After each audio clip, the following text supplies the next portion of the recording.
Hello viewers, welcome back to our YouTube channel. आज की video में हम बात करेंगे सोशल फार्मेसी की जो डिसीज़ हैं हम उनको कैसे याद रखें, उनको याद रखने की ट्रिक के बारे में, या हम शॉर्ट में उनको कैसे मेमोराइज़ करें जिससे कि हम अपने एग्जाम टाइम में उनको ईजिली रिवाइज कर सकें और उनके बारे में लिख सकें। मैं आपको छोटे छोटे पॉइंट्स बताऊँगा जिसके ज़रिए आप अच्छी खासी थ्योरी लिख सकते हैं और अपने जो एग्ज़ाम में मार्क्स होते हैं उनको गेन कर सकते हैं।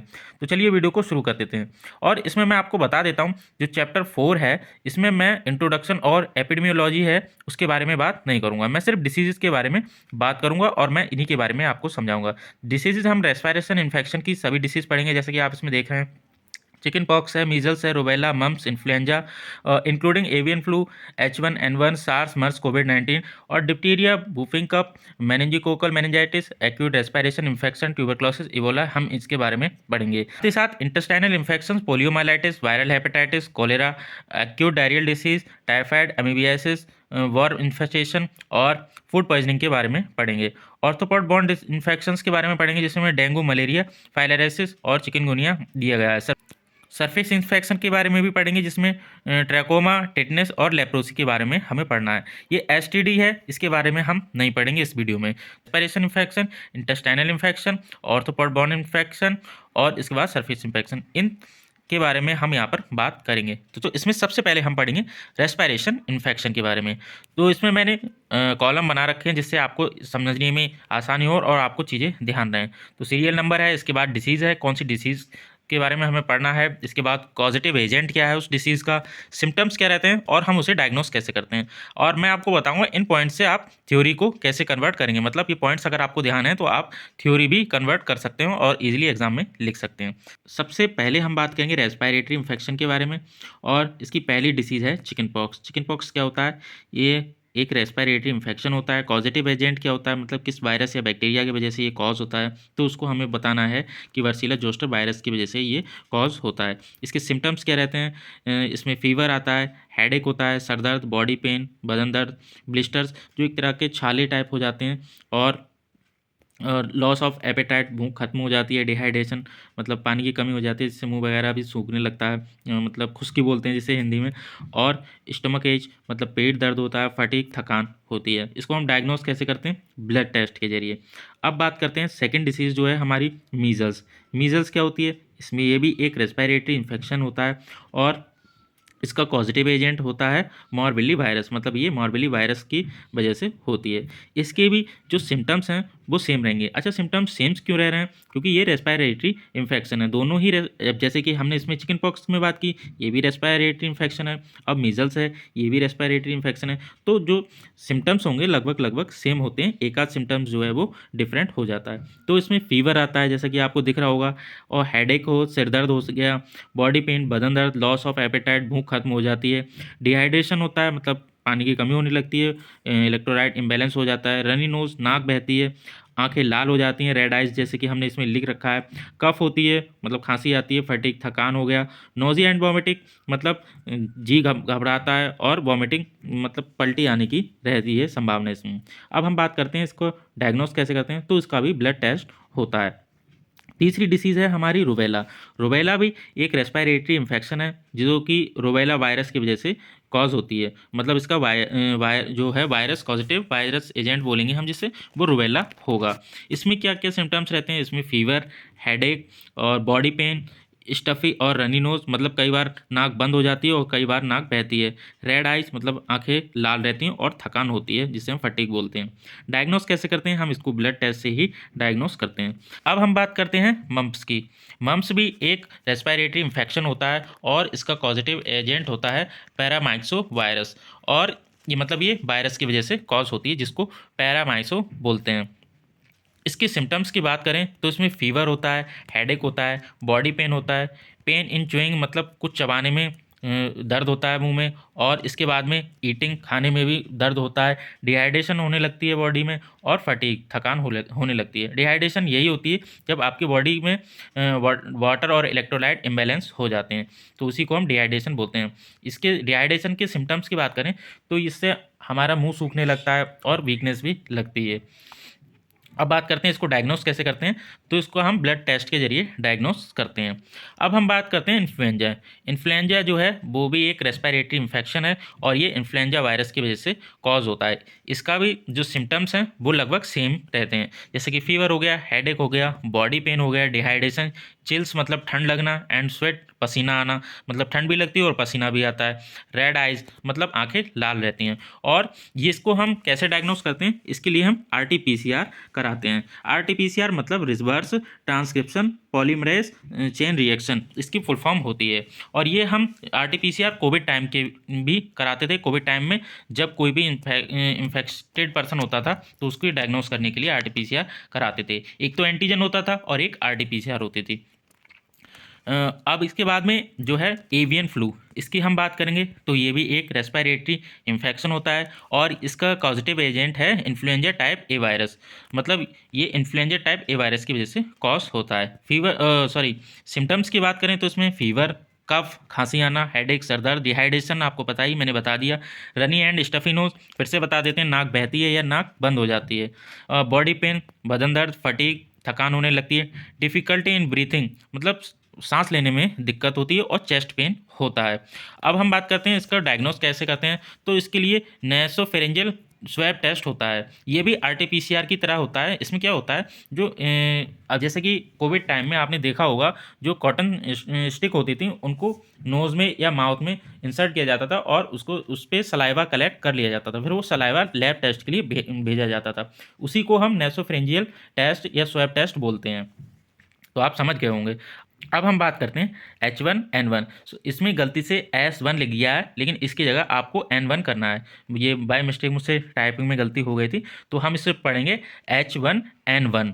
तो ये इन्फ्लुएंजा टाइप ए वायरस होता है जिसकी वजह से ये कॉज होता है। इसका पॉजिटिव एजेंट अगर आपसे पूछा जाए तो इन्फ्लुएंजा टाइप ए वायरस हम इसको बोलेंगे। अब बात करते हैं इसके सिम्टम्स की, तो फीवर हो गया, कफ हो गए मतलब खांसी, हेडेक, सर दर्द, dehydration, runny and stuffy nose मतलब ना गया तो बहेगी या ना फिर बंद हो जाएगी, बॉडी पेन हो गया मतलब बदन दर्द, फटीग, थकान, डिफिकल्ट इन ब्रीथिंग मतलब सांस लेने में दिक्कत होगी, और चेस्ट पेन होगा। लगभग लगभग आप देख रहे होंगे जो भी इसके जो सिम्टम्स हैं इन सारे डिसीज़ के वो सेम है, एक आध इनमें डिफरेंट है क्योंकि ये रेस्पिरेटरी इन्फेक्शन है, तो इसमें लगभग लगभग सिम्टम्स सब एक जैसे होंगे। अच्छा, इसको डायग्नोस कैसे करते हैं, इसको भी नेसोफेरेंजियल स्वैब टेस्ट से हम डायग्नोस करते हैं, जैसे कि अभी आपको मैंने बताया था। अब हम बात करते हैं सार्स की। ये एक रेस्पिरेटरी इन्फेक्शन है। अगर बात की जाए इसकी फुल फॉर्म की तो severe acute respiratory syndrome, SARS जिसे हम बोलते हैं। अच्छा, ये इसका पॉजिटिव एजेंट क्या है, तो ये कोरोना वायरस फैमिली से बिलोंग करता है, मतलब इसका पॉजिटिव एजेंट जो है वो कोरोना वायरस है। अब बात करते हैं इसके सिम्टम्स की। फीवर हो गया, कफ एंड हेडेक मतलब वही बुखार, खांसी और हेडेक, सर दर्द, डिहाइड्रेशन हो गया मतलब वही water and electrolyte imbalance, runny और स्टफी नोज हो गई, या तो नाक बंद हो जाएगी या फिर नाक बहना शुरू हो जाएगी, और बॉडी पेन हो गया, फटीग, डिफिकल्ट इन ब्रीथिंग मतलब थकान और डिफिकल्ट इन ब्रीथिंग वही सांस लेने में दिक्कत होती है। अच्छा, इसको हम डायग्नोस कैसे करते हैं, तो इसके लिए नेसोफेरेंजियल स्वैब टेस्ट आपको मैं बता चुका हूँ, उसी से हम इसको डायग्नोस करते हैं। इसमें एक और है कि चेस्ट पेन मतलब चेस्ट में भी पेन होता है समटाइम्स। अब हम बात करते हैं मर्स की। मर्स जो कि एक रेस्पिरेटरी इन्फेक्शन है। अब इसकी फुल फॉर्म की बात करें तो मर्स की मिडिल ईस्ट रेस्पिरेटरी सिंड्रोम हम इसकी फुल फॉर्म बोलेंगे। इसका पॉजिटिव एजेंट क्या है, इसका भी positive agent corona virus family का ही है। और बात की जाए इसके सिम्टम्स की तो उसमें फीवर है, कफ है, हेडेक, डिहाइड्रेशन, रनी और stuffy nose, body pain, fatigue, difficulty in breathing and chest pain, same symptoms हैं। और बात की जाए इसकी डायग्नोसिस की तो नेसोफेरेंजियल स्वैब टेस्ट इसके लिए कराया जा सकता है, जिससे हम इसे डायग्नोस कर सकते हैं। अब बात करते हैं कोविड-19। कोविड-19 ये भी एक रेस्पिरेटरी इन्फेक्शन है जो कि कोरोना वायरस की वजह से होता है। अब बात करें इसके जो सिम्टम्स हैं तो फीवर हो गया, कफ हो गई, हेडेक हो गया, डिहाइड्रेशन हो गई और रनी और स्टफी नोज हो गई, body pain, fatigue, difficult in breathing and chest pain. Same symptoms हैं, आपको याद करने में कोई दिक्कत नहीं होगी। आप अगर इतना याद कर लेते हैं तो आप ये सभी में लिख सकते हैं। थोड़ा बहुत आगे पीछे एक पॉइंट रहता है जो मेन होता है वो आपको ध्यान होना चाहिए। अब हम बात करते हैं इसकी डायग्नोसिस की, तो नेसोफेरेंजियल स्वैब टेस्ट इसके लिए कराया जाता है। अब बात करते हैं डिप्थीरिया। डिप्थीरिया का ये भी एक रेस्पिरेटरी इन्फेक्शन है और बात की जाए इसके कॉजेटिव एजेंट की, तो इसका है कॉर्नोबैक्टीरियम डिप्थीरियाई, मतलब ये इसका पॉजिटिव एजेंट है। अब आप नाम से ही देखिए कितना ध्यान रह रहा है कि डिप्थीरिया का अगर कोई पूछता है कि पॉजिटिव एजेंट क्या है, तो कॉरिनोबैक्टीरियम डिप्थीरियाई, ये इसी नाम से आपको ध्यान भी रहेगा। अब बात करते हैं सिम्टम्स की, तो इसमें फीवर हो गया, कफ हो गया, डिहाइड्रेशन हो गई, रनी और stuffy nose, body pain, fatigue, difficult in breathing, chest pain and swollen gland, मतलब जो स्वेलन ग्लैंड्स होती हैं वहाँ पर भी इन्फ्लामेशन हो जाता है। अब बात करते हैं इसके डायग्नोस कैसे करते हैं, तो हम इसके लिए ब्लड टेस्ट भी करा सकते हैं, टिश्यू सैंपल टेस्ट करा सकते हैं डिप्थीरिया के लिए। अब सेकंड में हमारी डिसीज़ है बूफिंग कफ। बूफिंग कफ ये भी एक रेस्पिरेटरी इन्फेक्शन है। और अब बात करें इसके पॉजिटिव एजेंट की, तो बॉर्डेटेला पर्ट्यूसिस इसका जो है पॉजिटिव एजेंट है। ये थोड़ा सा ध्यान रखने में टफ लग रहा है, लेकिन आप अगर ये 2-3 बार पढ़ोगे तो आपको ध्यान रहेगा, बॉर्डेटेला पर्ट्यूसिस। और बात करते हैं इसके सिम्टम्स की, तो इसमें फीवर हो गया, कफ हो गया, हेडेक हो गया, डिहाइड्रेशन, रनी और स्टफी नोज और बॉडी पेन, फटीग, ये सेम सिम्टम्स हैं, आपको ध्यान रहेंगे आराम से। अब बात करते हैं इसका डायग्नोस कैसे करते हैं, तो इसके लिए हम ब्लड टेस्ट करा सकते हैं, सलाइवा टेस्ट करा सकते हैं और एक्सरे भी करा सकते हैं जो कि चेस्ट का होता है। अब हम नेक्स्ट डिसीज़ की बात करें तो मेनिंजोकोकल मेनिंजाइटिस, इसके बारे में ये भी एक रेस्पिरेटरी इन्फेक्शन होता है। और बात करें इसके पॉजिटिव एजेंट की, तो नेजेरिया मेनिंजाइटिस इसका पॉजिटिव एजेंट होता है। बात करें इसके सिम्टम्स की, तो फीवर हो गया, हेडेक हो गया, बॉडी पेन हो गई, लॉस ऑफ एपेटाइट मतलब भूख ना लगना, डिहाइड्रेशन, रनी नोज मतलब नाक बहती है, रेड आइज आंखें लाल हो जाती हैं, कफ हो गया, खांसी आना, फटीग, थकान, नोजिया एंड वॉमिटिंग, वही जी घबराना और वॉमिटिंग मतलब जैसे उल्टी आने की जैसी संभावना रहती हैं और जो ऐसा फील होता है। अब हम बात करें इसके जो डायग्नोसिस हैं, वो उसके लिए हम ब्लड टेस्ट इसमें कराते हैं, ब्लड टेस्ट से इसको डायग्नोस किया जा सकता है। अब हम अपनी नेक्स्ट डिसीज़ की बात करें तो एक्यूट रेस्पिरेटरी इन्फेक्शन, जैसे कि नाम से ही आपको पता चल रहा है ये भी एक रेस्पिरेटरी इन्फेक्शन है। इसके पॉजिटिव एजेंट कई सारे हैं, जैसे स्ट्रेप्टोकोकस निमोनिया और हीमोफिलिस इन्फ्लुएंजा, कोरोना वायरस इसके पॉजिटिव एजेंट है, किसी की वजह से हो सकता है। अब बात करते हैं इसके सिम्टम्स की, तो इसमें फीवर हो गया, हेडेक हो गया, body pain, loss of appetite, dehydration, runny nose और red eyes, cough, fatigue, nausea and vomiting. आपको सेम सिम्टम्स दिख रहे होंगे, बिल्कुल सेम ही है, आपको बहुत इजीली याद रहेंगे। इसके लिए हम ब्लड टेस्ट करा सकते हैं, एक्सरे करा सकते हैं, सलाइवा टेस्ट करा सकते हैं। और जो एक्सरे होगा वो आपको चेस्ट का कराना होता है, क्योंकि रेस्पिरेटरी इन्फेक्शन है तो लंग्स में ही प्रॉब्लम आएगी। अब बात करते हैं नेक्स्ट डिसीज़ की, जो कि है ट्यूबरक्लोसिस, जिसे हम टीबी भी बोलते हैं। तो इसका पॉजिटिव एजेंट जो होता है वो माइकोबैक्टीरियम ट्यूबरक्लोसिस होता है। जैसे कि आपको दिख रहा होगा जो डिसीज़ है वो उसका पॉजिटिव एजेंट उसमें लिखा हुआ है माइकोबैक्टीरियम ट्यूबरक्लोसिस। तो आपको माइकोबैक्टीरियम में याद रखना है, बाकी ट्यूबरक्लोसिस तो है ही। अब इसके सिम्टम्स की बात करें तो फीवर हो गया, हेडेक हो गया, body pain, loss of appetite, dehydration, runny nose, red eyes, cough, fatigue, nausea and vomiting.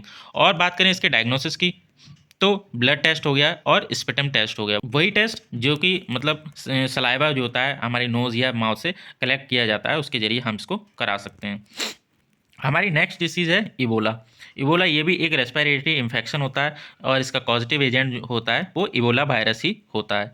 अब हम इसके सिम्टम्स की बात कर लें तो उसमें फीवर हो गया, हेडेक हो गया, बॉडी पेन हो गया, लॉस ऑफ एपेटाइट हो गया, डिहाइड्रेशन हो गया, रनी नोज, रेड आइज मतलब आंखें लाल होना, कफ, खांसी, फटीग, थकान, नोजिया एंड वॉमिटिंग। और इसमें जॉइंट पेन भी होता है, मतलब जॉइंट पेन मतलब जैसे कि घुटना हो गया, कोहनी वगैरह, ये जॉइंट्स जो होते हैं हमारी बॉडी में वहाँ पर पेन होने लगता है। अब हम बात करें इसको डायग्नोस कैसे करेंगे, तो इसके लिए हम ब्लड टेस्ट कराते हैं जिससे कि इसको डायग्नोस किया जाता है। ये तो हमारी डिसीज जो थी वो थी रेस्पिरेटरी इन्फेक्शन की। अब हम बात करते हैं जो इंटेस्टाइनल इन्फेक्शन होता है, उसकी वजह से क्या क्या प्रॉब्लम्स आती हैं और उसमें कौन कौन सी डिसीज़ हैं वो भी हम सब इसमें डिस्कस करेंगे, पॉजिटिव एजेंट वगैरह सब कुछ। तो हमारी पहली डिसीज़ है पोलियोमेलाइटिस, जिसका पॉजिटिव एजेंट है पोलियो वायरस। इसमें क्या होता है, फीवर होता है, हेडेक होता है, फटीग होता है, वीकनेस होती है, बॉडी पेन होता है, जॉइंट पेन वही मतलब जो जोड़ होते हैं हमारी बॉडी में उनमें दर्द होने लगता है और डिहाइड्रेशन होने लगती है। जॉइंट पेन वही जैसे कि घुटना हो गया, कोहनी हो गई, जहाँ पे भी हम अपनी बॉडी को मूव करते हैं जिसके जरिए, तो यही जॉइंट्स होते हैं। अब हम बात करते हैं इसके डायग्नोसिस की, तो इसमें हम स्पेटम टेस्ट कराते हैं, स्टूल टेस्ट कराते हैं, जिससे कि इसको डायग्नोस किया जा सकता है। अब बात करते हैं हेपेटाइटिस की। देखिए हेपेटाइटिस इसमें मैंने 5 तरह की ली है, एक छठी भी होती है जिसे जी बोलते हैं, वो नहीं ली है मैंने। तो इसमें लेते हैं hepatitis A B C D E। तो इनके कॉजेटिव एजेंट की अगर बात की जाए तो हम सीधे लिख देंगे hepatitis A, hepatitis B, hepatitis C और डी ई वायरस। इस वायरस की वजह से होता है। अगर आपसे कोई पूछता है कि हेपेटाइटिस बी है तो उसका पॉजिटिव एजेंट क्या होगा, तो आप सीधे बता देंगे हेपेटाइटिस बी वायरस, जो कि उसका पॉजिटिव एजेंट हो जाएगा। और इसमें अगर बात करें सिम्टम्स की, तो लगभग लगभग सेम सिम्टम्स मैंने इसमें लिखे हैं जो कॉमन होते हैं, जो कि हर तरह की हेपेटाइटिस में आपको दिख जाएंगे। जैसे कि फीवर हो गया, स्टमक पेन, पेट दर्द हो गया, लॉस ऑफ एपेटाइट, भूख ना लगना, इंडाइजेशन, पेट खराब रहना, डाइजेशन नहीं हो पाना प्रॉपर, डार्क यूरिन मतलब यूरिनेशन होता है वो डार्क हो जाता है, पेल स्टूल मतलब वेस्ट मटेरियल हमारी बॉडी से रिमूव आउट नहीं हो पाता है, नोजिया वही घबराहट और वॉमिटिंग पल्टी होने की चांसेस रहते हैं, और डिहाइड्रेशन आपके वाटर और इलेक्ट्रोलाइट्स इम्बैलेंस हो जाता है, इसमें मतलब खुश्की वगैरह जिसे हम बोलते हैं वो होने लगती हैं। बात करते हैं इसके डायग्नोसिस की, तो हम इसमें ब्लड टेस्ट कराते हैं और अल्ट्रासाउंड कराते हैं लीवर का। इस चीज़ की हम बात करें कॉलरा, ये एक इंटेस्टाइनल इन्फेक्शन है, जैसे कि आपको पता ही है, हम अभी इंटेस्टाइनल इन्फेक्शन पढ़ रहे हैं, तो ये सब वो ही है। अब बात करते हैं इसके पॉजिटिव एजेंट की, तो इसमें बैक्टीरियम विब्रियो कॉलरी मतलब ये बैक्टीरिया की वजह से कॉज होता है, जिसका नाम है बैक्टीरियम विब्रियो कॉलरी। अब इसके साइन एंड सिम्टम्स की बात करें तो डायरिया हो गया, मतलब डायरिया होने लगती है। डायरिया में भी मैं आपको बताऊंगा क्या क्या इसके सिम्टम्स रहते हैं, जैसे कि आप नीचे देख रहे होंगे इसमें लिखा हुआ है, सेकंड हमारी डिसीज डायरिया लिए।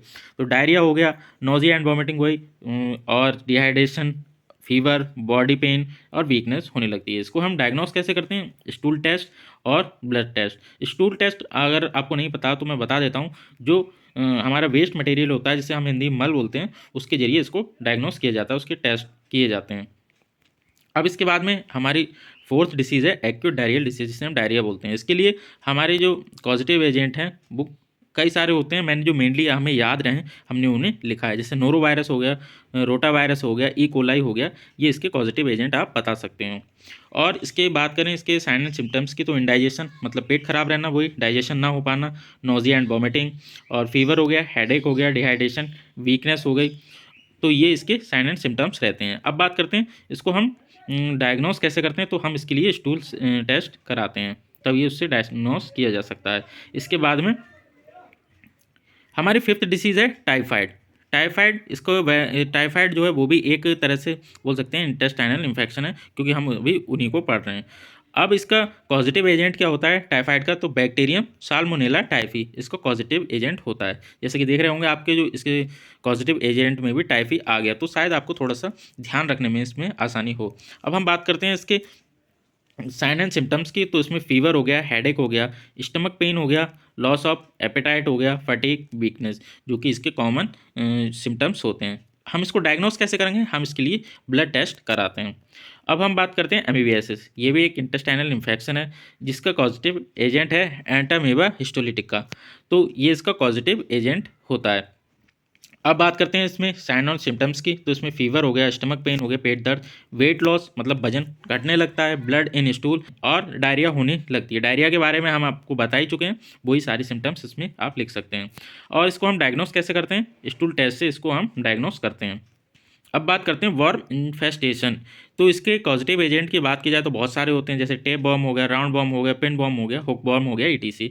आप इसमें बता सकते हैं किसी की वजह से भी ये हो सकता है, उसको हम डायग्नोस करने के बाद ही पता करते हैं कि किसकी वजह से हुआ है। अच्छा, इसमें सिम्टम्स क्या रहते हैं, जैसे फीवर हो गया, स्टमक पेन हो गया, पेट दर्द हो गया, वेट लॉस हो गया मतलब वजन घटना, लॉस ऑफ एपेटाइट भूख ना लगना, और वही फटीग एंड वीकनेस मतलब आपको थकान लगेगी और कमजोरी लगने लगती है। इसको हम डायग्नोस कैसे करते हैं, इसको हम स्टूल टेस्ट से ही डायग्नोस करते हैं। फूड पॉइजनिंग ये भी एक इंटेस्टाइनल इन्फेक्शन होता है, और ये किसकी वजह से होता है, नोरो वायरस हो गया, कैम्पाइलोबैक्टर हो गया, तो ये इसके पॉजिटिव एजेंट हैं। और भी हो सकते हैं इसके, लेकिन मैंने अभी यही लिखे हैं जिससे हमें थोड़ा याद करने में सहूलियत हो। अब बात करते हैं इसके साइन एंड सिम्टम्स की, जैसे फीवर हो गया, इंडाइजेशन हो गया मतलब वही पेट खराब रखना, डाइजेशन ना हो पाना, स्टमक पेन हो गया, पेट दर्द, वाटरी और ब्लडी स्टूल। इसको हम डायग्नोस कैसे करते हैं, तो हम इसके लिए ब्लड टेस्ट कराते हैं और स्टूल टेस्ट कराते हैं। हम बात करेंगे ऑर्थोपोड बॉर्न इन्फेस्टेशन, जिसमें कि हमारी पहली डिसीज़ है डेंगू। डेंगू किसकी वजह से होता है, ये डेंगू वायरस की ही वजह से होता है। इसका पॉजिटिव एजेंट जो है वो डेंगू वायरस ही होता है। सिम्टम्स की बात करें तो इसमें फीवर हो गया, हेडेक हो गया, बॉडी पेन, जॉइंट पेन होता है, एंड नोजिया एंड वॉमिटिंग होता है, चिल्स मतलब ठंड लगती है, वीकनेस कमजोरी, और फटीग थकान रहती है। इसको हम डायग्नोस कैसे करते हैं, हम इसको ब्लड टेस्ट के जरिए डायग्नोस करते हैं। अब हम बात करते हैं अपनी नेक्स्ट डिसीज़ की, जैसे कि आपको दिख रहा है मलेरिया। तो मलेरिया का जो कॉजेटिव एजेंट है पी फैल्सीप्रम होता है, पी वाइवैक्स होता है, पी ओवेल होता है, पी मलेरिया होता है। इसका कॉजेटिव एजेंट ये हो सकते हैं। तो आप इनमें से कोई सा भी बता सकते हैं या आप ये सभी लिख सकते हैं। अब बात करते हैं साइन एंड सिम्टम्स की। तो उसमें फीवर हो गया, हेडेक हो गया, चिल्स ठंड लगना, चिल्स मतलब ठंड लगना, बॉडी पेन, बदन दर्द, नोज़िया एंड वॉमिटिंग होती है और वीकनेस लगती है। इसके बाद में फटीग मतलब थकान होने लगती है। इसको हम डायग्नोस कैसे करते हैं? तो इसके लिए हम ब्लड टेस्ट कराते हैं। अब हमारी जो थर्ड डिसीज़ है इसका नाम है फाइलेरियासिस।